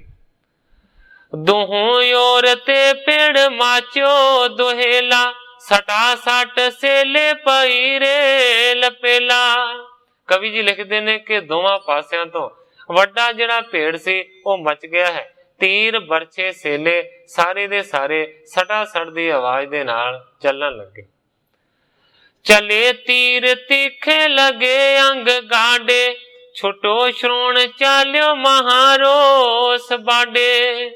ਚੱਲੇ ਹੋਏ ਤੀਰ ਤਿੱਖੇ ਸੂਰਮਿਆਂ ਦੇ ਅੰਗਾਂ ਦੇ ਵਿੱਚ ਗੱਡੇ ਗਏ ਨੇ। ਜਿੱਥੇ ਗੱਡੇ ਗਏ ਨੇ ਤੀਰ, ਉੱਥੋਂ ਬਹੁਤਾ ਜ਼ਿਆਦਾ ਖੂਨ ਡੁੱਲਿਆ ਹੈ। ਖੂਨ ਨੂੰ ਡੁੱਲਣ ਦੇ ਕਾਰਨ ਕਵੀ ਜੀ ਲਿਖਦੇ ਨੇ ਕਿ ਯੋਧਿਆਂ ਦੇ ਵਿੱਚ ਵੱਡਾ ਰੋਸ ਵਧ ਰਿਹਾ। ਮਹਾਯੁੱਧ ਮਾਚੋ ਗੁਰੂ ਜੀ ਆਨੰਦੇ, ਲਿਓ ਚਾਂਪ ਗਾਡੋ ਤਜੈ ਤੀਰ ਬ੍ਰਿੰਦੇ। ਕਵੀ ਜੀ ਲਿਖਦੇ ਨੇ ਕਿ ਜਦੋਂ ਬਹੁਤ ਭਿਆਨਕ ਘਮਸਾਨ ਦਾ ਯੁੱਧ ਮਚਿਆ, ਉਸ ਯੁੱਧ ਨੂੰ ਦੇਖ ਕੇ ਸਤਿਗੁਰੂ ਜੀ ਆਨੰਦਿਤ ਹੋਏ ਨੇ। ਸਤਿਗੁਰਾਂ ਨੇ ਆਪਣੇ ਕਠੋਰ ਧਨੁਸ਼ ਨੂੰ ਆਪਣੇ ਹੱਥ ਦੇ ਵਿੱਚ ਫੜਿਆ ਤੇ ਬਹੁਤ ਸਾਰੇ ਤਿੱਖੇ ਤੀਰਾਂ ਦਾ ਵੈਰੀਆਂ ਦੇ ਉੱਤੇ ਪ੍ਰਹਾਰ ਕੀਤਾ। ਇਸ ਤਰੀਕੇ ਦੇ ਨਾਲ ਉਸ ਵੇਲੇ ਯੁੱਧ ਹੋ ਰਿਹਾ। ਹਸਨ ਖਾਨ ਨੇ ਦੱਸਿਆ ਓ ਸੂਬਾ, ਘੋੜੇ ਸਭ ਚੇਤੇ ਅਸਵਾਰ ਗੁਰਜੀ, ਕਰਨ ਇੱਕ ਦੂ ਇੱਕ ਮੈਦਾਨ ਅੰਦਰ, ਹੈ ਆਪ ਆਇਆ ਗੁੱਸਾ ਤਾਰ ਗੁਰਜੀ। ਬਸ ਫੌਜ ਇਹੋ ਜਿਹੜੀ ਲੜ ਰਹੀਏ, ਬਾਕੀ ਹੋਈ ਮੈਦਾਨ ਸਥਾਰ ਗੁਰਜੀ। ਗਏ ਪੁੱਤ ਭਤੀਜੇ ਭਰਾ ਮਾਰੇ, ਧਾਰ ਰੂਪ ਆਇਆ ਖੂਨ ਖਾਰ ਗੁਰਜੀ। ਹੈ ਸ਼ਾਹੀ ਅੰਦਰ ਯੋਧਾ ਚੋਣ ਵਾਏ, ਦਿਲ ਚਲਾ ਤੇ ਧਨੀ ਤਲਵਾਰ ਗੁਰਜੀ। ਸੁਣਦੇ ਸਾਰ ਦਿਲਬਾਗ ਨੂੰ ਛੇੜ ਕਰਕੇ, ਦਿੱਤੀ ਧਨਖ ਦੇ ਤਾਈ ਟੰਕਾਰ ਗੁਰਜੀ। ਦੋਹਾਂ ਦਲਾਂ ਦੇ ਮਾਲਕ ਵਧੇ ਅੱਗੇ, ਲੱਗੇ ਤੀਰਾਂ ਦੀ ਕਰਨ ਬੁਛਾੜ ਗੁਰਜੀ। ਬੁਰੀ ਮਾਰ ਮੱਚੀ ਕਰਤਾਰ ਸਿੰਘਾ, ਲੱਗੇ ਤੀਰ ਛੱਡਣ ਇਕਸਾਰ ਗੁਰਜੀ। ਕਵੀ ਕਰਤਾਰ ਸਿੰਘ ਜੀ ਕਲਾਸ ਵਾਲੇ ਲਿਖਦੇ ਨੇ ਕਿ ਹਸਨ ਖਾਂ ਦੂਤ ਨੇ ਸਾਰਾ ਭੇਦ ਦੱਸਿਆ ਹੈ ਕਿ ਲੱਲਾ ਬੇਗ ਸਾਰਿਆਂ ਤੋਂ ਵੱਡਾ ਸਰਦਾਰ ਹੁਣ ਅੱਗੇ ਵਧ ਰਿਹਾ। ਸਤਿਗੁਰਾਂ ਨੇ ਤਿੱਖੇ ਤੀਰ ਛੱਡੇ ਤੇ ਘਮਸਾਨ ਦਾ ਯੁੱਧ ਸ਼ੁਰੂ ਹੋ ਗਿਆ। ਕਹਿਓ ਜੋਧ ਜੰਗ ਕੀਨੇ ਵਡੇਰੇ, ਨਹੀਂ ਅਗਰ ਜਾਵੋ ਪਿਖੋ ਵੀਰ ਭੇਰੇ। ਜਦੋਂ ਹੀ ਜੋਧ ਸ਼ਾਹ ਅੱਗੇ ਨੂੰ ਵਧਣ ਲੱਗਾ ਤੇ ਸਤਿਗੁਰਾਂ ਨੇ ਆਖਿਆ ਕਿ हे ਜੋਧਸ਼ਾਹ, ਤੂੰ ਅੱਗੇ ਵੀ ਬਹੁਤ ਵੱਡਾ ਯੁੱਧ ਕੀਤਾ ਹੈ, ਨਹੀਂ ਅੱਗਰ ਜਾਵੋ। ਕਹਿੰਦੇ ਨੇ ਹੁਣ ਤੋਂ ਅਗਾਂਹ ਨਹੀਂ ਵਧਣਾ। ਵੇਖੋ ਵੀਰ ਭੇਰੇ, हे ਸੂਰਮਿਆਂ, ਜਿਸ ਤਰ੍ਹਾਂ ਸਾਡਾ ਭੇੜ ਹੁੰਦਾ ਹੈ ਨਾ, ਤੂੰ ਉਸ ਨੂੰ ਦੇਖ। बड़ी रात के बृंद बैरी लरंते, खपाए कने मार द्रोही दुरंते। सतगुरु जी जोधशाह ਨੂੰ ਕਹਿੰਦੇ ਨੇ ਕਿ ਵੱਡੀ ਰਾਤ ਤੋਂ ਤੂੰ ਵੈਰੀਆਂ ਬਹੁਤਿਆਂ ਸਾਰਿਆਂ ਦੇ ਨਾਲ ਲੜਦਾ ਆ ਰਿਹਾ ਹੈ। ਖਪਾਏ ਕਨੇ ਮਾਰ द्रोही ਤੁਰੰਤੇ, ਬੜਿਆਂ ਨੂੰ ਖਪਾਇਆ, ਬੜਿਆਂ ਨੂੰ ਮਾਰਿਆ, ਤੇ ਹੁਣ ਤੂੰ ਧੀਰੇ ਨੂੰ ਧਾਰਨ ਕਰਕੇ ਮੇਰੇ ਪਿੱਛੇ ਰਹਿ। छुटै तीर गोरी बचावो शरीर, पयो अंत शत्रुन जीतो सो तीर। सतगुरु जी कहते ने कि छुट रही गोलियां तो ते तीरां तो अपने शरीर दा हुण बचाव करना है, क्योंकि मैनू लगता है कि जंग दा अंत होने वाला है, शत्रु बहुत थोड़े रह गए ने। इस करके जिन्ना ज्यादा हो सके अपने शरीरां दे सारे सवाल करो। गुरु बैन मान्यो अमोर पछान्यो, करियो भीम जुद्धं दल पूरहान्यो। कवि जी लिखते ने कि सतगुरां दे बचन नूं सुनिया जोधशाह ने, क्योंकि सतगुरां दा आख्या होया बचन अमोड़ है, मोड़ने योग नहीं है, इस करके नहीं मोड़िया। करियो भीम जुद्धं दलं पूरहान्यो, भाव के वड्डा भयानक जोधशाह ने पहला जंग लड़िया सी, जिहदे विच बहुतियां नूं मार दित्ता सी। कछु अंग में काव लागे दिखंते, श्रम होत पाखित कोरा परंते। कवि जी लिखते ने कि इस तो इलावा लड़दियां लड़दियां बहुते सारे जख्म भी जोधशाह दे शरीर दे उत्ते लगे हुए सन। इस तो इलावा घोड़ा भी उसका बड़ा थकिया होया सी। विधि चंद चाहे बरों शत्र मदं, बदों एक बारी करो जुद सुदं। दूसरे पासे भाई विधि चंद जी चाहते ने कि मैं युद्ध दे विच वड़ के वैरियां दा नाश करा। बदों एक बारी करो युद्ध सुदं, इको वार ऐसी मार मारा कि युद्ध नूं शुद्ध कर दें। गुरु जी निवार्यो उचार्यो थरीजै, लगे काव अंगं श्रम जान लीजै। जदों विधि चंद ने अगे वधन की कोशिश की ते कवि जी लिखते हैं कि विधि चंद नूं भी सतगुरां ने रोक दिता। कहंदे ने थरीजै, ए विधि चंद रुक जा, अगे नहीं जाना। लगे कावे अंगं श्रम जान लीजै, हे भाई विधि चंद तू अगे नहीं जाना, तेरे शरीर नूं बड़े जख्म लगे हुए ने, इस तो इलावा तेरा शरीर भी थकिया। अब अंत को युद्ध देखो हमारा, लला बेग के साथ खगन प्रहारा। जोधशाह नूं ते विधि चंद नूं रोक के सतगुरु जी कहंदे ने कि अखीरला युद्ध होण जा रहा है, इस करके साडे युद्ध नूं तुसीं खलो के देखो, लला बेग दे नाल मेरा युद्ध होवेगा। जिती शाह की सैन जोधा कहावै, मचे मारे ऐसी नहीं शेख पावै। सतगुरु हरगोबिंद सच्चे पातशाह जी कहंदे ने कि जिन्नी भी बादशाह दी सेना है, ਜਿਹੜੀ ਸੈਨਾ ਆਪਣੇ ਆਪ ਨੂੰ ਵੱਡੀ ਕਹਾਉਂਦੀ ਹੈ, ਮਚੇ ਮਾਰੇ ਐਸੀ ਨਹੀਂ ਸ਼ੇਖ ਪਾਵੈ। ਐਸੀ ਮਾਰ ਯੁੱਧ ਦੇ ਵਿੱਚ ਹੁਣ ਮਚੇਗੀ, ਨਹੀਂ ਸ਼ੇਖ ਪਾਵੈ ਕਿ ਬਾਕੀ ਮਾਣ ਰਵੇਗਾ ਨਹੀਂ। विधि जोध दोनों कहो नम्र है के, समंग आप के कौन है यारे के। विधि चंद ने ते जोधशाह ने नम्रता दे नाल सतगुरां दे चरनां दे विच बेनती कीती, सच्चे पातशाह तुसीं ठीक फरमा रहे हो, तुहाडे सामने कोई भी वैरी टिक नहीं सकता। नहीं देव दैतान में वीर कोई, कहाँ बापुरे मानुखा जून जोई। दोवें कहंदे ने हे सच्चे पातशाह तुहाडे सामने कोई भी देवता नहीं अड़ सकदा, इस तो इलावा तुहाडे सामने कोई भी दैत अड़ नहीं सकदा। ते सच्चे पातशाह जेकर तुहाडे सामने देवते ते दैत नहीं अड़ सकदे ते सच्चे पातशाह इन्हां मनुखां दी की औकात है कि तुहाडे सामने ठहर सकण। कहो एक बार त्रिलोकी विनाशो, रचो फेर तैसे करे मूड़ सांसो। कहंदे ने हे सच्चे पातशाह जेकर तुसी एक बार कह देवो ਤੇ ਤੁਹਾਡੇ ਬਚਨ ਕਰਨ ਦੇ ਨਾਲ त्रिलोकी ਦਾ विनाश हो सकता है, सर्वनाश हो सकता है। क्योंकि विद्वानां ने 3 लोक मन्ने ने, आकाश लोक, मात लोक ते पताल लोक। कहते ने कि जेकर तुसी कोई बचन कर देवो ते 3 लोकां दा नाश हो जावे। रचो फिर तैसे करे मूड़ सांसो, सच्चे पातशाह फिर तो जेकर तुहाडा बचन होवे ते सारी दी सारी सृष्टि साजी जावे। इसे करके कहा जाता है, हरण भरण जाका नेत्र फोर, तिसका मंत्र ना जाने होर। कहण तो पावे है कि जेकर चाहे ते अखां नूं खोल देवे ते सारी सृष्टि नूं सज देवे, जेकर चाहे अखां नूं बंद कर देवे ते सारी दुनिया नाश हो जावे। कहंदे ने सच्चे पातशाह इसे तरह दी तुहाडी लीला है। इते बोलते आप माही कृपाला, इते बीर आए महाजोर काला। कहंदे ने सच्चे पातशाह तुहाडियां बोलां दे विच, तुहाडे बचनां दे विच इन्नी समर्था है। हे कृपालू सतगुरु जी, इते बीर आए महाजोर काला। हुण सारे दे सारे ਜਿਹੜੇ ਸੂਰਮੇ ਨੇ ਉਹ ਆਏ ਨੇ, ਵੱਡਾ ਜ਼ੋਰ ਪੈਣ ਵਾਲਾ। तुफंगान तीरन ने जान संगा, महाकोप तारे करे काव्यंगा। बंदूकां दे नाल, तीरां दे नाल, नेजां दे नाल सच्चे पातशाह महाकोप नूं धारण करके जंग लड़ना होवे। पए टोले आगे रिपू सामुहाए, लला बेग देखे गुरु आप आए। सतगुरु जी अगे जा रहे ने, जोध शाह ते विधि चंद जी सतगुरां दे हुक्म दे वजे उन्हां दे पिछे जा रहे ने।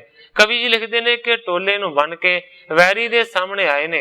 लला बेग देखा गुरु आप आए। लला बेग ने देखा कि गुरु हुण आप अगे आए। चाहो चित जो पई बात सोई, अबै जंग मेरो गुरु संग होई। लला बेग ने सोचा कि मैं चित दे विच जो चाहुंदा सां ਉਹੀ ਗੱਲ बन गई है। हुण मेरा ते गुरु दा दोवां दा जंग होवेगा। पायो टोले आगे गुरु जो निहारे, तके तीर तीखे तन चमारे। टोलियां नूं बन के दोवें सूरमे अगे वधे ने, तके तीर तीखे तन चमारे। दोवां ने तिखे तीरां दा एक दूजे दी सेना दे उत्ते प्रहार कीता। हयंग बीदे लगे काव जाई, छुट्यो श्रोण बृंद सो तारा चलाई। जेड़े तीर चलाए ने लला बेग ने, कवि जी लिखते ने कि उन्हां तीरां ने बहुते सारे जेड़े जख्म ने ना वो सतगुरां दे घोड़े नूं ला दिते। सोहेला पिख्यो काव लागे कनेरे, हृदय रोस जाग्यो गुरु के बडेरे। सोहेले नां दे घोड़े दे उत्ते सतगुरु हरगोबिंद सच्चे पातशाह जी असवार सन। बहुते ज्यादे तीरां दे नाल सोहेले नूं जख्म लग गए ने। सतगुरां दे हिरदे दे विच बहुत ही ज्यादा रोह वधे। जिनो अग्र चौरे खतंग निकासे, कुदंडंग सदाते बिखीजे प्रकाशे। कुदंडंग सदाने ब्रिखी सह प्रकाशे। कवि जी लिखते ने कि विन्या गया है घोड़ा तीरां दे नाल, तनक दे विच चढ़ाए तिखे तीर सतगुरां ने। करियो जोर कोरंग, लग्यो कान हाथंग, लला बेग सो है तजे बेग साथंग। सतगुरां ने खपरे तीर नूं अपने धनुष दे विच जड़िया है। क्रोध दे नाल उस दी डोरी नूं कंन दे तक जोर दे नाल खिंचिया है। चलियो क्रोध ते शुक बाण महाना, उड्यो पंख तारे फनी के समाना। कवि जी लिखते ने कि जदों ही सतगुरां ने अपने धनुष दे विचों तीर नूं छड्डिया है, क्रोध दे नाल शूकदा होया तीर उड़दा होया इस तरह गया है। उड्यो पंख तारे फनी के समाना, जिवें कि फणीअर नाग दे खंभ लागे होण, ओह उड़दा होया शूकदा होया जांदा है। इस तरह तीर चलिया। लग्यो पाल में तात काल प्रवेशा, लला बेग कोरा बली जो वशेखा।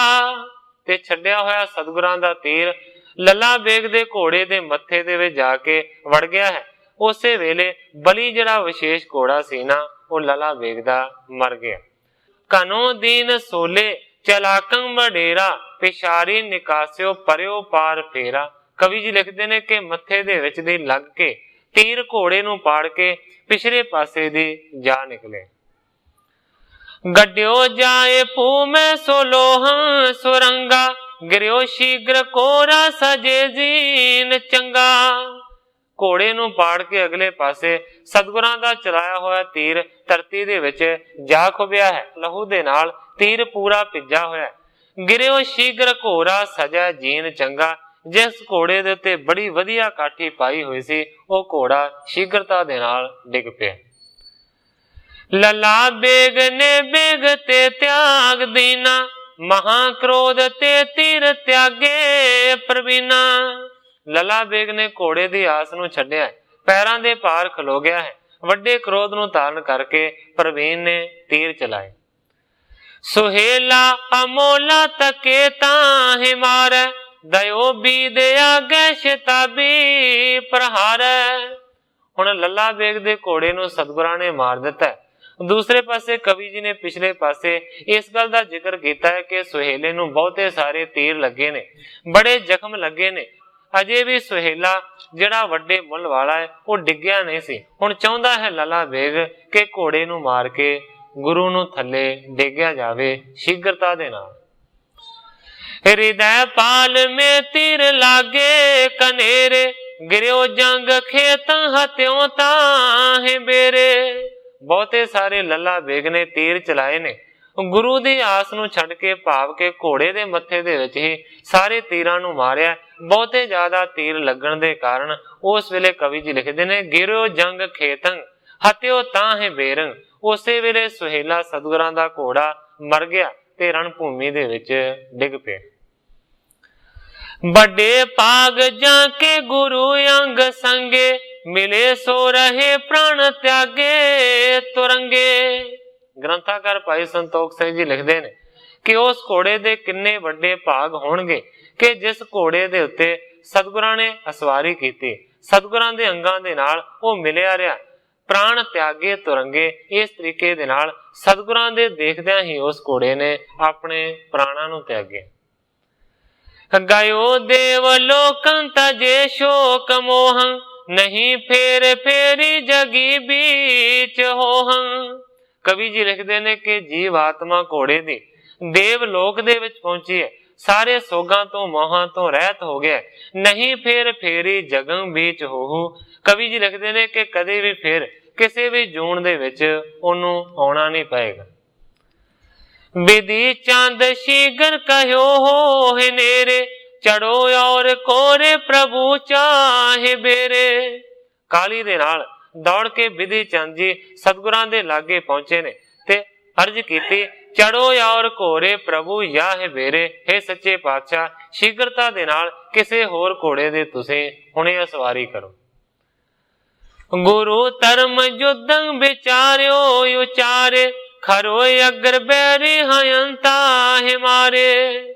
ਜਦੋਂ ਵਿਧੀ ਚੰਦ ਨੇ ਬੇਨਤੀ ਕੀਤੀ ਕਿ ਸੱਚੇ ਪਾਤਸ਼ਾਹ ਕਿਸੇ ਘੋੜੇ ਦੀ ਹੁਣੇ ਅਸਵਾਰੀ ਕਰੋ, ਉਸ ਵੇਲੇ ਕਵੀ ਜੀ ਲਿਖਦੇ ਨੇ ਕਿ ਗੁਰੂ ਜੀ ਨੇ ਧਰਮ ਯੁੱਧ ਨੂੰ ਵਿਚਾਰਿਆ ਤੇ ਉਚਾਰਿਆ ਭਾਵ ਕੇ ਬਚਨ ਕੀਤਾ, ਖਰੋ ਅਗਰ ਬੈਰੀ ਹਯੰਤਾ ਹਿਮਾਰੇ। ਸਤਿਗੁਰੂ ਜੀ ਕਹਿੰਦੇ ਨੇ ਕਿ ਜਿਸ ਵੈਰੀ ਦੇ ਨਾਲ ਅਸੀਂ ਲੜਨਾ ਹੈ ਉਹ ਤੇ ਘੋੜੇ ਤੋਂ ਬਗੈਰ ਖਲੋਤਾ ਹੈ, ਅਸੀਂ ਕਿਸ ਤਰ੍ਹਾਂ ਘੋੜੇ ਦੀ ਅਸਵਾਰੀ ਕਰੀਏ।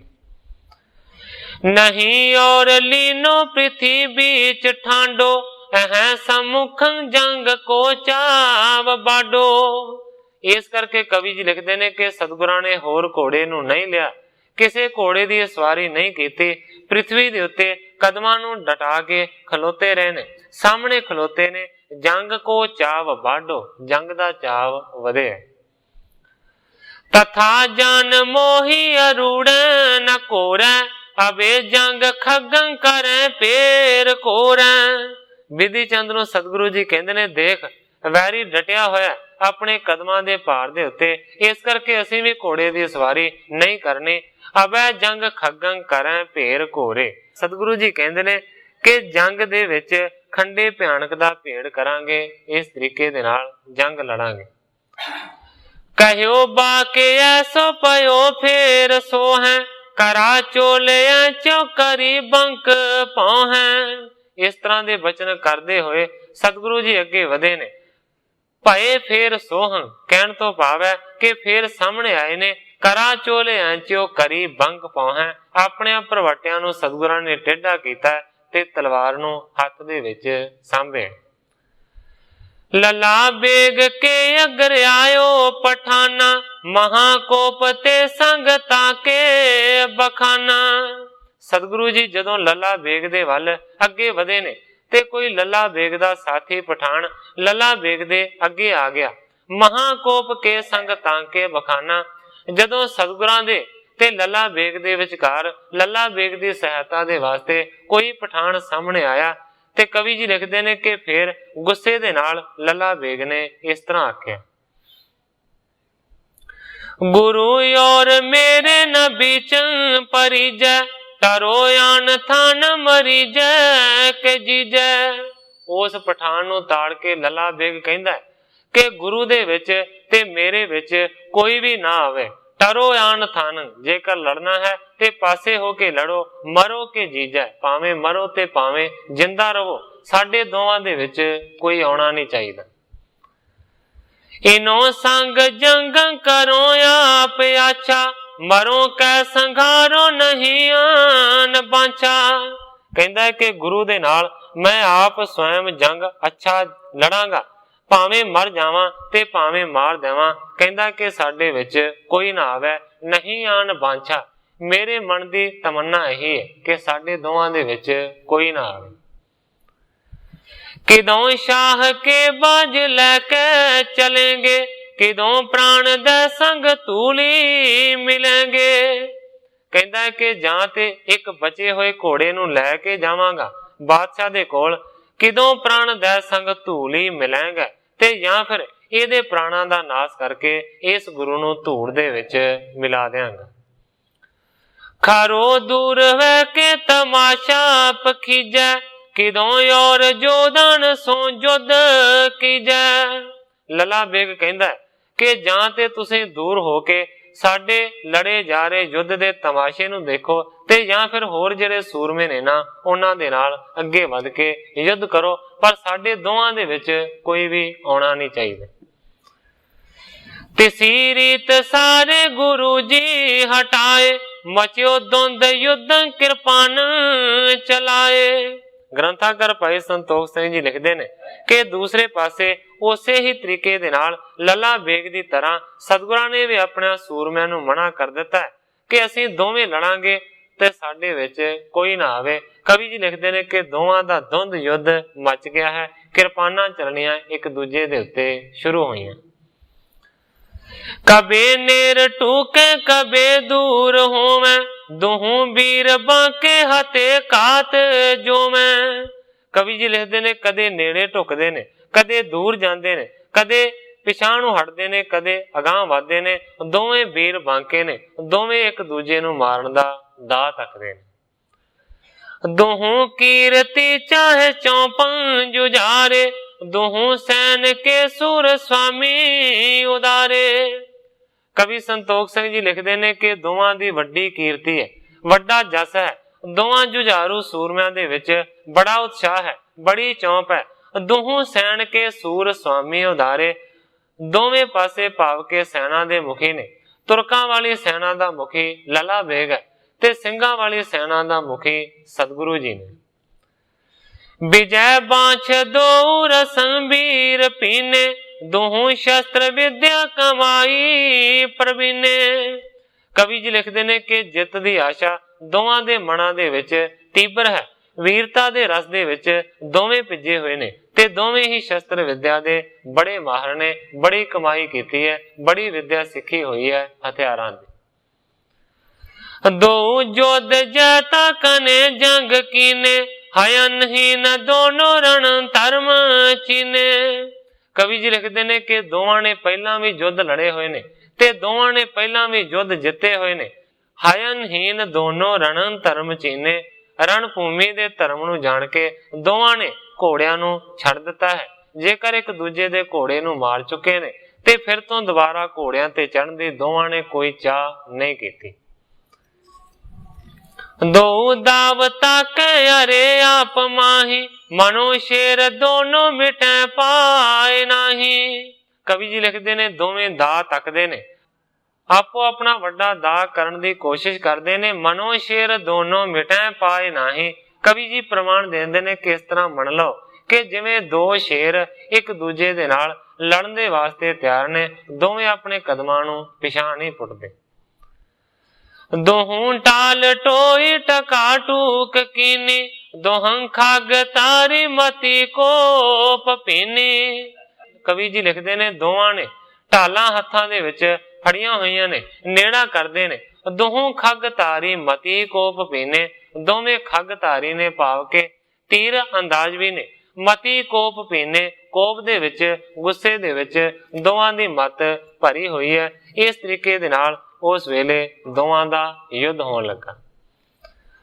अंत दोहां दे कोड़े ही गए मारे, होके पैदल तीर बरसाण लगे। सतगुरु जी रो दे विच मते, भारे खपरे कड चलाण लगे। लला बेग आके कुछ प्या ढिला, गुरु जी तीर ते तीर वराण लगे। तीर होश ना उस नू लैण देंदे, आंगे उस दे थर थराण लगे। भावें कर रिहा सी वार ओवें, ओ भी पर गुरु जी जोर वधाण लगे। लला बेग डिठा करतार सिंघा, मेरे वार बेकार सब जान लगे। कवि करतार सिंह जी कलास वाले लिखते ने कि युद्ध दोवां दे विच होण लगा, पर आखिरकार लला बेग ने समझिया कि मेरे वार खाली जा रहे हैं। लला बेग तायो करा चोल मारा, गुरु ढाल पै लीन ओजन सवारा। अगे वध के तलवार दा वार कीता लला बेग ने, गुरु जी ने उस दे वार नूं ओज दे नाल अपने ढाल दे उत्ते चल लिया। कहो वार और करो कात पैके, पिछारी बसूर गिरै मृत है के। जदों पहला वार कर लिया, बेअसर चला गया वार, ते सतगुरां ने फिर आख्या, कहंदे ने वार औरंग करो घात पैके। हे लला बेग, घात नूं पा के होर भी जेकर जी करदा ते वार कर लै। पिछारी बेसूरै गिरव मृत है के, जदों मौत दे मूंह दे विच पै जावेगा फिर वार नहीं होना। दलेरी गुरु की महानी पछानी, करें वार ते वार को खग पानी। कवि जी लिखते ने कि वड्डी गुरु दी दलेरी नूं पछाणिया लला बेग ने, करे वार ते वार के खग पानी, भाव के वारां दे उत्ते वार करदा गया। पन शीघ्र साथ करयो नेर आयो, चाह्यो मार बेहाथ ऊंचे उठायो। शीघ्रता दे नाल फिर सतगुरां दे लागे लला बेग आया है, चाहे वो मार बे हाथ ऊंचे उठायो। मारना चाहता है, इस करके तलवार वाले हाथ नूं उच्चा चुके। करी टाल सोहन पै होए आगे, गुरु जी चलायो हृदय कोप जागे। टाल दे उत्ते फिर तो वार नूं सहारिया है, निडर होके सतगुरु जी अगे वधे ने। गुरु जी चलायो हृदय कोप जागे। फिर कवि जी लिखते ने कि गुरु जी ने वार कीता है हृदय दे विच गुस्से नूं धारण करके। लला बेग ने अपना ही प्रहार्यो, गुरु वार ते अंग सारो उभार्यो। अगों कवि जी लिखते ने कि लला बेग ने कोई वार नहीं कीता, सगों सतगुरां ने जिहड़ा वार कीता होया सी ना, उस वार दी ही साम कीती, अपने अंगां नूं वार तो बचाया। करी चाल शीघ्र तयूत होयो, पहुंचे गुरु जी गयो दूर जोयो। शीघ्रता दे नाल छाल मार के पासे हो गया, गुरु जी गयो दूर जोयो। सतगुरां ने देखा कि दूर चला गया। खरो हो गिद्दी कहां जान पावै, दिजै वार मेरो कहां लो बचावै। सतगुरां ने वंगारिया जदों दूर होया, कहंदे ने हे कायरा दूर क्यों जाना है, लागे आ मेरे वार तो अपना बचा कर। सुने बैन को प्यो लला बेग बीरं, फिरियो फेर ऐसे हृदय तार तीरं। कवि जी लिखते ने कि जदों सतगुरां ने ਲੱਲਾ ਬੇਗ ਨੂੰ ਵਗਾਰਿਆ ਤੇ ਫਿਰ ਉਸੇ ਵੇਲੇ ਗੁੱਸੇ ਦੇ ਵਿੱਚ ਆਣ ਕੇ ਸਤਿਗੁਰਾਂ ਦੇ ਸਾਹਮਣੇ ਪਹੁੰਚਿਆ ਹੈ, ਵੱਡੀ ਧੀਰੀ ਨੂੰ ਧਾਰਨ ਕਰਕੇ। ਭਇਓ ਸਾਮੁਹੇ ਜਿਉ ਵਿਖੀ ਹੋਏ ਭਾਰੋ, ਦਬੈ ਪੂਛ ਤੇ ਕਾਟਬੋ ਕੋ ਪਧਾਰੋ। ਇਸ ਤਰ੍ਹਾਂ ਖਿੱਚ ਕੇ ਲੱਲਾ ਬੇਗ ਸਤਿਗੁਰਾਂ ਦੇ ਅੱਗੇ ਪਹੁੰਚਿਆ ਹੈ ਜਿਵੇਂ ਕਿ ਬਹੁਤ ਜ਼ਹਿਰੀ ਕੋਈ ਸੱਪ ਹੋਵੇ ਤੇ ਜੇਕਰ ਅਚਾਨਕ ਹੀ ਉਸ ਜ਼ਹਿਰੀ ਸੱਪ ਦੀ ਪੂਛ ਨੂੰ ਦਬ ਦਿੱਤਾ ਜਾਵੇ ਤੇ ਜਿਸ ਤਰ੍ਹਾਂ ਉਹ ਕ੍ਰੋਧ ਦੇ ਵਿੱਚ ਆਣ ਕੇ ਡਰਦਾ ਹੈ, ਇਸੇ ਤਰ੍ਹਾਂ ਲੱਲਾ ਬੇਗ ਡਟ ਗਏ। ਪ੍ਰਹਾਰ ਕਿਰਪਾਨ ਕਈ ਵਾਰ ਕੀਨੇ, ਤਥਾ ਸ਼੍ਰਿਗ ਤਾਰੇ ਗੁਰੂ ਓਟ ਲੀਨੇ। ਕਵੀ ਜੀ ਲਿਖਦੇ ਨੇ ਕਿ ਕਿਰਪਾਨਾਂ ਦਾ ਪ੍ਰਹਾਰ ਬਹੁਤੀ ਹੀ ਵਾਰੀ ਕੀਤਾ, ਬਹੁਤੇ ਜ਼ਿਆਦਾ ਵਾਰ ਲੱਲਾ ਬੇਗ ਨੇ ਕੀਤੇ। ਜਿੰਨੀ ਸ਼ੀਘਰਤਾ ਦੇ ਨਾਲ, ਕਾਲੀ ਦੇ ਨਾਲ ਵਾਰ ਕੀਤੇ ਗਏ ਨੇ ਲੱਲਾ ਬੇਗ ਦੇ ਵੱਲੋਂ, ਉਨੀ ਹੀ ਸ਼ੀਘਰਤਾ ਦੇ ਨਾਲ ਸਤਿਗੁਰਾਂ ਨੇ ਵਾਰਾਂ ਤੋਂ ਆਪਣਾ ਬਚਾਅ ਕੀਤਾ। ਤਾਰੀ ਹਾਥ ਬਾਮੇ ਬੜੀ ਢਾਲ ਭਾਰੀ, ਦੁਤੀ ਹਾਥ ਮਾਹੇ ਕਿਰਪਾਨ ਸੰਭਾਰੀ। ਖੱਬੇ ਹੱਥ ਦੇ ਵਿੱਚ ਸਤਿਗੁਰਾਂ ਨੇ ਵੱਡੀ ਢਾਲ ਨੂੰ ਸਾਂਭਿਆ ਹੋਇਆ ਤੇ ਸੱਜੇ ਹੱਥ ਦੇ ਵਿੱਚ ਵੱਡੀ ਕਿਰਪਾਨ ਨੂੰ ਸਾਂਭਿਆ ਹੋਇਆ। ਤਰੇ ਵਾਰ ਤਾ ਕਿਉ ਪ੍ਰਹਾਰ ਸਮਾਨਾ, ਕਰੀ ਓਟ ਤਾਹੂ ਲੱਲਾ ਬੇਗ ਜਾਨਾ। ਕਵੀ ਜੀ ਲਿਖਦੇ ਨੇ ਤਰੇ ਵਾਰ ਤਾ ਕਿਉ ਪ੍ਰਹਾਰ ਸਮਾਨਾ। ਸਤਿਗੁਰਾਂ ਨੇ ਆਪਣੀ ਨਜ਼ਰ ਨੂੰ ਥੱਲੜੇ ਵਾਲੇ ਪਾਸੇ ਕੀਤਾ ਹੈ। ਕਰੀ ਓਟ ਤਾਹੂ ਲੱਲਾ ਬੇਗ ਜਾਨਾ। ਲੱਲਾ ਬੇਗ ਨੇ ਜਾਣਿਆ ਕਿ ਥੱਲੇ ਨੂੰ ਦੇਖ ਰਿਹਾ, ਇਸ ਕਰਕੇ ਮੇਰੇ ਥੱਲੜੇ ਪਾਸੇ ਹੀ ਇਹ ਵਾਰ ਕਰੇਗਾ। ਤਾਰੇ ਦਾਵ ਕੋ ਮੈਂ ਬਚਾਵੋ ਚਾਹੰਤਾ, ਕਰੀ ਢਾਲੇ ਆਗੇ ਸੋ ਪੈਰੰਗ ਰੁਪੰਤਾ। ਲੱਲਾ ਬੇਗ ਸਮਝ ਨਾ ਸਕਿਆ ਸਤਿਗੁਰਾਂ ਦੀ ਨੀਤੀ ਨੂੰ, ਥੱਲੇ ਨੂੰ ਦੇਖ ਰਹੇ ਸਨ। ਇਸ ਕਰਕੇ ਲੱਲਾ ਬੇਗ ਨੇ ਇਹ ਸਮਝਿਆ ਕਿ ਥੱਲੜੇ ਪਾਸੇ ਵਾਰ ਕਰੇਗਾ, ਇਸ ਕਰਕੇ ਮੈਂ ਆਪਣੇ ਨੀਚਲੇ ਭਾਗ ਨੂੰ ਬਚਾ ਲਵਾਂ। ਕਰੀ ਢਾਲ ਆਗੇ ਸੋ ਪੈਰੰਗ ਰੁਪੰਤਾ। ਆਪਣੇ ਪੈਰਾਂ ਨੂੰ ਥੰਮ ਕੇ ਤੇ ਢਾਲ ਪੈਰਾਂ ਨੂੰ ਬਚਾਉਣ ਦੇ ਵਾਸਤੇ ਤੈਨਾਤ ਕੀਤੀ। ਗੁਰੂ ਸ਼ੀਘ੍ਰ ਤੇ ਹੱਥ ਉੱਚੇ ਉਭਾਰਾ, ਕਰਾ ਚੋਲ ਬਾਹਿਓ ਲਗੀ ਜਾਏ ਧਾਰਾ। ਪਰ ਸਤਿਗੁਰਾਂ ਨੇ ਦੇਖਿਆ ਕਿਤੇ ਤੇ ਵਾਰ ਕਿਤੇ ਕੀਤਾ, ਦੇਖਿਆ ਥੱਲੇ ਤੇ ਭਾਵ ਕੇ ਵਾਰ ਉੱਪਰ ਕੀਤਾ। ਸਤਿਗੁਰਾਂ ਨੇ ਤਲਵਾਰ ਦਾ ਵਾਰ ਕੀਤਾ, ਲਗੀ ਜਾਏ ਧਾਰਾ। ਤਿੱਖੀ ਤਲਵਾਰ ਦੀ ਧਾਰ ਜਾ ਲਗੀ ਗਲੇ ਦੇ ਵਿੱਚ। ਬਹੀ ਕੰਠ ਮੈਂ ਪਰ ਪੀਰੀ ਤੇ ਐਸੇ, ਕਰੇ ਕਾਟ ਸਾਬੁਣ ਕੋ ਤਾਰ ਜੈਸੇ। ਕਵੀ ਜੀ ਲਿਖਦੇ ਨੇ ਕਿ ਲੱਲਾ ਬੇਗ ਦੇ ਗਲ ਦੇ ਵਿੱਚ ਦੀ ਇਸ ਤਰ੍ਹਾਂ ਤਲਵਾਰ ਫਿਰ ਗਈ ਹੈ ਕਿ ਜਿਸ ਤਰ੍ਹਾਂ ਤਾਰ ਸਾਬਣ ਨੂੰ ਕੱਟ ਦਿੰਦੀ ਹੈ। ਗਿਰਿਓ ਸੀਸ ਸ਼ੀਘ੍ਰ ਰਹੇ ਨੈਣ ਬਾਇਓ, ਮਨੋ ਸ੍ਰੀ ਫਲ ਬਾਯੂ ਸ਼ਾਖਾ ਗਿਰਾਇਓ। ਇਸ ਤਰੀਕੇ ਦੇ ਨਾਲ ਲੱਲਾ ਬੇਗ ਦਾ ਜਿਹੜਾ ਸਿਰ ਸੀ ਉਹ ਧਰਤੀ ਦੇ ਉੱਤੇ ਡਿੱਗ ਪਿਆ। ਕਵੀ ਜੀ ਪ੍ਰਮਾਣ ਦਿੰਦੇ ਨੇ, ਗਿਰਿਓ ਸੀਸ ਸ਼ੀਘ੍ਰ ਰਹੇ ਨੈਣ ਬਾਇਓ। ਸ਼ੀਘਰਤਾ ਦੇ ਨਾਲ ਧੜ ਤੋਂ ਸੀਸ ਵੱਖ ਹੋ ਕੇ ਥੱਲੇ ਡਿੱਗ ਪਿਆ। ਅੱਖਾਂ ਮਾਨੋ ਕਿ ਖੁੱਲੀਆਂ ਦੀਆਂ ਖੁੱਲੀਆਂ ਰਹਿ ਗਈਆਂ। ਮਨੋ ਸ੍ਰੀ ਫਲੰ ਬਾਯੂ ਸ਼ਾਖਾ ਗਿਰਾਓ। ਜਾਂ ਫਿਰ ਕਵੀ ਜੀ ਇੱਕ ਹੋਰ ਪ੍ਰਮਾਣ ਦਿੰਦੇ ਨੇ ਕਿ ਲੱਲਾ ਬੇਗ ਦਾ ਸਿਰ ਇਸ ਤਰ੍ਹਾਂ ਥੱਲੇ ਡਿੱਗ ਪਿਆ ਹੈ ਧਰਤੀ ਦੇ ਉੱਤੇ ਜਿਵੇਂ ਕਿ ਤੇਜ਼ ਹਵਾ ਦੇ ਚੱਲਣ ਦੇ ਨਾਲ ਸਿਰੀ ਫਲ ਡਿੱਗਦਾ ਹੈ। ਨਾਰੀਅਲ ਦੇ ਫਲ ਨੂੰ ਆਖਿਆ ਜਾਂਦਾ ਹੈ ਸਿਰੀ ਫਲ। ਕਵੀ ਜੀ ਲਿਖਦੇ ਨੇ ਕਿ ਜਿਸ ਤਰ੍ਹਾਂ ਤੇਜ਼ ਹਨੇਰੀ ਦੇ ਚੱਲਣ ਦੇ ਨਾਲ ਨਾਰੀਅਲ ਦੇ ਰੁੱਖ ਤੋਂ ਨਾਰੀਅਲ ਦਾ ਫਲ ਟੁੱਟ ਕੇ ਥੱਲੇ ਡਿੱਗ ਪੈਂਦਾ ਹੈ, ਇਸ ਤਰ੍ਹਾਂ ਧੜ ਤੋਂ ਵੱਖ ਹੋ ਕੇ ਲੱਲਾ ਬੇਗ ਦਾ ਸਿਰ ਡਿੱਗ ਪਿਆ। ਬਿਨਾ ਮੂੰਡ ਤੇ ਰੰਡ ਭੂਮੇ ਪਰਿਓ ਹੈ, ਧਰਮ ਮੂਲ ਛਿਨ ਮਨੋ ਸੋ ਗਿਰਿਓ ਹੈ। ਕਵੀ ਜੀ ਲਿਖਦੇ ਨੇ ਕਿ ਬਗੈਰ ਸਿਰ ਤੋਂ ਜਿਹੜਾ ਧੜ ਹੈ ਉਸ ਤੋਂ ਬਾਅਦ ਉਹ ਵੀ ਧਰਤੀ ਦੇ ਉੱਤੇ ਡਿੱਗ ਪਿਆ ਹੈ। ਧਰਮ ਮੂਲ ਛਿਨ ਮਨੋ ਸੋ ਗਿਰਿਓ ਹੈ। ਕਵੀ ਜੀ ਪ੍ਰਮਾਣ ਦਿੰਦੇ ਨੇ ਜਦੋਂ ਕਿਸੇ ਵੱਡੇ ਰੁੱਖ ਨੂੰ ਜੜ ਤੋਂ ਕੱਟਿਆ ਹੋਵੇ, ਇਸ ਤਰ੍ਹਾਂ ਜਿਹੜਾ ਧੜ ਹੈ ਨਾ ਉਹ ਵੀ ਜ਼ਮੀਨ ਦੇ ਉੱਤੇ ਲੇਟ ਗਿਆ। ਇਸ ਤਰੀਕੇ ਦੇ ਨਾਲ ਉਸ ਵੇਲੇ ਲੱਲਾ ਬੇਗ ਦੀ ਮੌਤ ਹੋਈ। ਸਤਿਗੁਰੂ ਸੱਚੇ ਪਾਤਸ਼ਾਹ ਜੀ ਨੇ ਇਸ ਤਰੀਕੇ ਦੇ ਨਾਲ ਉਸ ਨੂੰ ਮਾਰ ਦਿੱਤਾ। ਛੋਟੇ ਛੋਟੇ ਦੋਹਾਂ ਤਾਈ ਜ਼ਖਮ ਲੱਗੇ, ਉਧਰ ਜ਼ਰਾ ਧਿਆਨ ਨਾ ਵਿਚਾਰ ਕੀਤਾ। ਲੱਲਾ ਬੇਗ ਦੀ ਤੇਗ ਨੇ ਥਿੜਕ ਢਾਲੋਂ, ਜਾ ਪੱਟ ਤੇ ਫਟ ਪੁਰਵਾਰ ਕੀਤਾ। ਕਾਰੀ ਜ਼ਖਮ ਆਇਆ ਗੁਰੂ ਜੀ ਭੜਕ ਉਠੇ, हटदे होए ते खंडे दा वार कीता, सिद्धा मोढे ते प्या करतार सिंगा, चीर वांग शतीर दो फार कीता।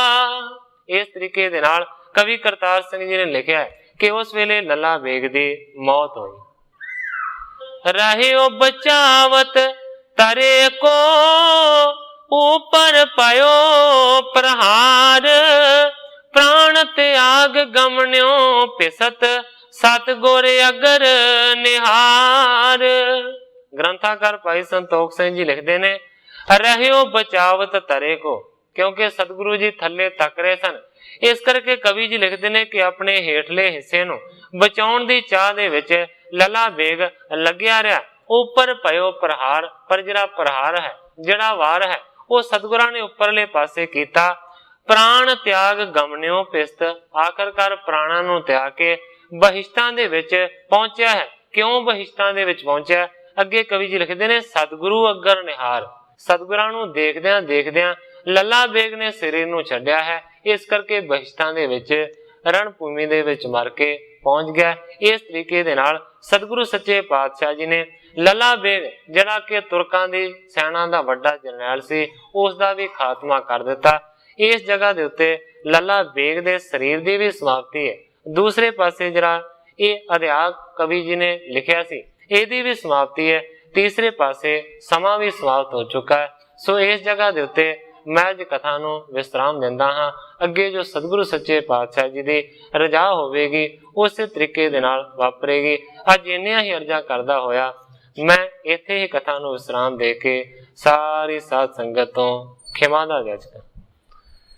हे अच्युत हे पार ब्रह्म अविनाशी अगनास, हे पूरन हे सर्ब मैं दुख पंजन गुणतास, हे संगी हे निरंकार, हे निर्गुण सब टेक, हे गोविंद हे गुण निधान, जाकै सदा विवेक, हे अपरंपर हर हरे है पी होवन हार, हे संतः कै सदा संग ने धारा आधार, हे ठाकुर हो दास रो मैं निर्गुण गुण नहीं कोय, नानक दीजै नाम दान राखो हिय परोय, जाहि कुल ते प्रगट होय ताहि कुल को नाम, पुन द्वादश गोरिंड को मेरी है प्रणाम।